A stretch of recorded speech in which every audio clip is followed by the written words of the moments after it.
Thank you for joining us for KREM 2 News at 5. I'm Mark Hanrahan. It's good to have you here. I'm Whitney Ward. We woke up with a nice little blanket of snow this morning, and it sounds like there is more to come. Some heavy mountain snow expected to move in the area later tonight. KREM 2's chief meteorologist Jeremy Legoo live in the Weather Center tonight, breaking down what should be a fun weekend in the mountains. Jeremy.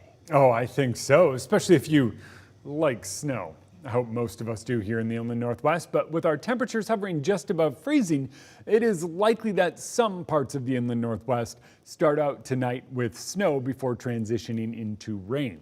We saw a little coating early this morning that was quite slick as you made your way out the door, but as temperatures climbed above freezing, those roads did start to improve. However, those wet spots on the roads are likely going to refreeze in some areas in areas above 3,000 feet. There we go. As our next round of snow and rain moves in.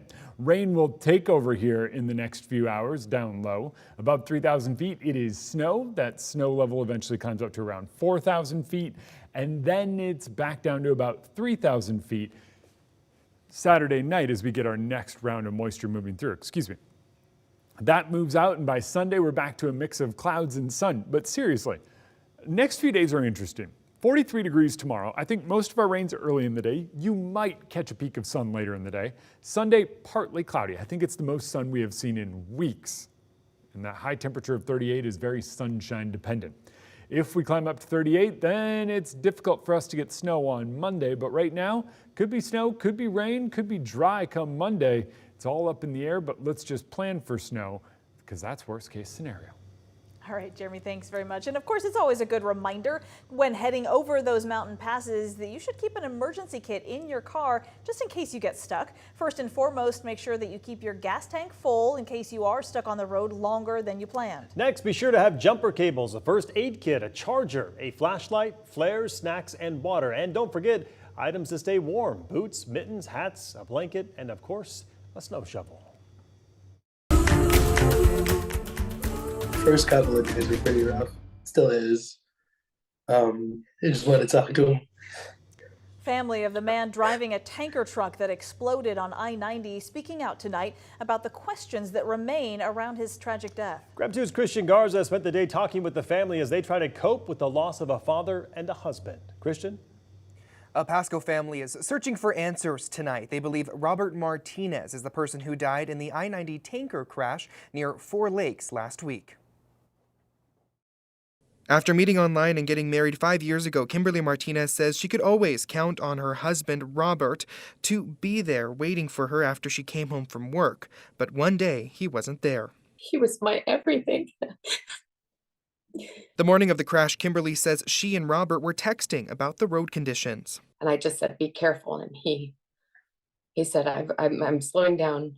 And he was a careful driver, regardless. Later in the day, Kimberly says she got a call from the fueling company Robert worked for, Cougar Den Fueling. And I knew something was wrong just because why would they be calling me? Telling her there was an accident on I-90 and they were 99% sure it was Robert who died in the crash. I texted him. I tried calling him because I thought, what if they were wrong? What if there's a mistake? While authorities haven't fully identified him because of the lack of DNA at the scene, the Martinez family has done their own investigating. The family says the last location his phone pinged was near the same site of the I-90 tanker crash. In the phone call with his company, they told Kimberly he had the only truck in the area, and he never came home that night. I just kept thinking, I'll be home tonight. And if it was a mistake, it will figure out a way to get a hold of me. Based on this information, the family believes it was Robert who died in the crash. Robert's son Gavin detailing what life has been like without his best friend. This is like the longest I've ever gone without talking to him. So I just miss him. I just miss his voice. I want to hear him. I want to hold his hand. While there are still more questions than answers surrounding the crash, one thing is certain. Robert's family is choosing to focus on who he was and what he meant to those around him. I'm just very, very blessed to have had him in my life. A family friend of the Martinez family has set up a GoFundMe to help the family while they're grieving.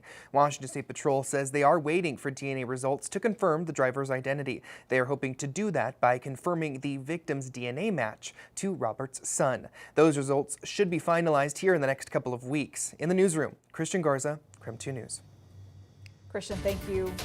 A bill aimed at ending hazing on college campuses nationwide has now passed the U.S. Senate and is sitting on President Biden's desk tonight waiting for his signature. The Stop Campus Hazing Act was brought up in part by the parents of Sam Martinez. He died in 2019 after a night of hazing at a fraternity at Washington State University.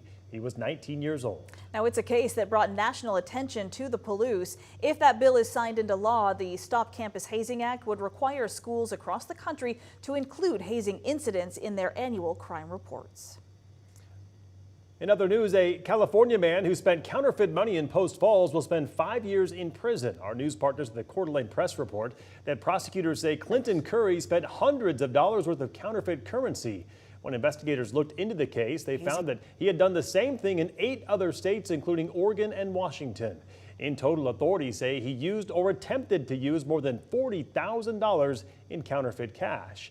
Aside from his time in prison, Curry must also pay restitution to the businesses that he defrauded. The Idaho Department of Lands has now approved a key permit for a proposed development near Trestle Creek. The town is about 15 minutes east of Sandpoint. That permit is allowing builders to move forward with plans to develop 7 residential lots and an 88-slip commercial marina near the mouth of Trestle Creek. The project has drawn some public backlash, mostly over the potential dangers to protected bull trout populations. They spawn in Trestle Creek. Well, it may be Friday the 13th, but if you're feeling lucky, you have a chance to become an overnight millionaire. That would be nice. Tonight's Mega Millions jackpot is just shy of $700 million. And with a cash payout, that would be $322 million. So if someone wins tonight, they'll win the 8th largest jackpot in history. You have until 7:45 tonight to grab your winning ticket. I think I already bought it, so don't bother.